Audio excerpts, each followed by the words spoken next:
Halo teman-teman, kembali lagi di video saya ya. Siapa nih yang udah terima THR? Sudah dikelola belum nih teman-teman? Atau malah udah habis ya? Nah, pada video kali ini saya akan share tips kelola THR supaya tidak boncos. Namun yang perlu teman-teman ketahui dari awal, ini disclaimer ya, bisa langsung diterapkan pada keuangan teman-teman atau bisa juga dengan dilakukan berbagai penyesuaian.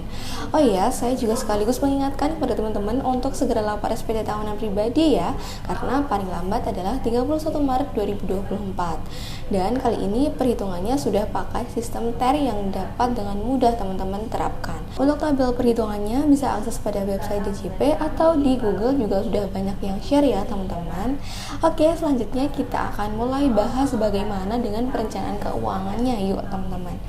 Nah, tunjangan hari raya atau THR 2024 ini menjadi momentum yang dinanti bagi para pekerja menjelang lebaran, terutama umat muslim karena menjadi momen bertambahnya pendapatan.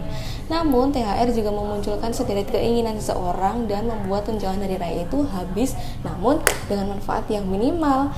Nah, maka dari itu ada beberapa hal yang perlu diperhatikan dan dilakukan untuk memastikan pengelolaan yang bijak dan efektif. Kira-kira apa aja ya teman-teman? Yang pertama, teman-teman harus melakukan evaluasi kebutuhan dan prioritas. Teman-teman bisa melakukan pembedaan mana need dan want atau kebutuhan dan keinginan semata. Langkah ini dilakukan dengan mengevaluasi kebutuhan finansial dan keluarga setelah menerima THR.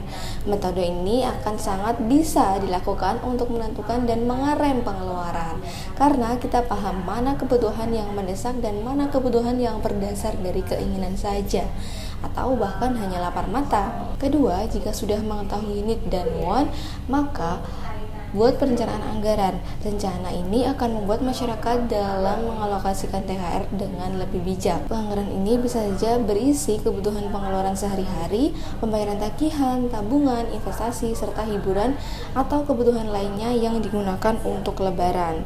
Yang ketiga, bisa saja THR ini digunakan untuk bayar utang atau cicilan. Dengan adanya tambahan penghasilan, tentu kita juga harus lebih bijak dalam menggunakan uang. Seperti salah satunya adalah memprioritaskan membayar utang untuk mengurangi beban finansial. Yang keempat adalah yang tak kalah penting, menambah dana darurat atau investasi. Maka dari itu sangat disarankan agar masyarakat mempertimbangkan untuk menyisihkan sebagian dari THR-nya untuk tabungan darurat atau investasi. Dana darurat di sini dapat digunakan untuk memberikan perlindungan keuangan jika terjadi keadaan darurat atau hal-hal yang tidak terduga.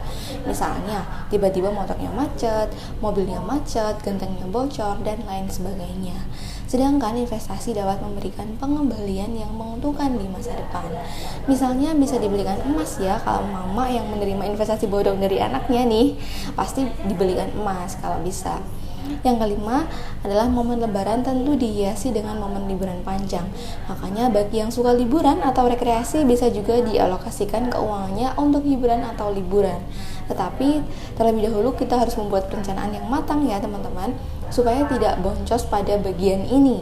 Teman-teman bisa melakukan trik-trik yaitu dengan membandingkan harga, mempertimbangkan diskon atau penawaran khusus, dan tetapkan anggaran yang realistis untuk liburan. Yang keenam, tetapkan tujuan keuangan jangka panjang. Teman-teman juga harus menggunakan kesempatan setelah menerima THR untuk menetapkan tujuan jangka panjangnya. Misalnya menabung untuk jangka panjang, pendidikan anak, pembelian properti, atau persiapan pensiun nanti. Nah, dari berbagai tips tadi, kita coba alokasikan dengan persentase ya teman-teman. Teman-teman bisa gunakan uang THR untuk menambah kebutuhan pengeluaran teman-teman dengan persentase seperti ini. Yang pertama, THR yang ditabung atau bisa menambah untuk membayar utang sebesar 20%. Yang kedua, kebutuhan sehari-hari bisa 30%. Yang ketiga, kebutuhan lebaran bisa 25%. Yang keempat, THR kepada anak-anak kecil bisa 20%. Yang kelima, beramal bisa 5%.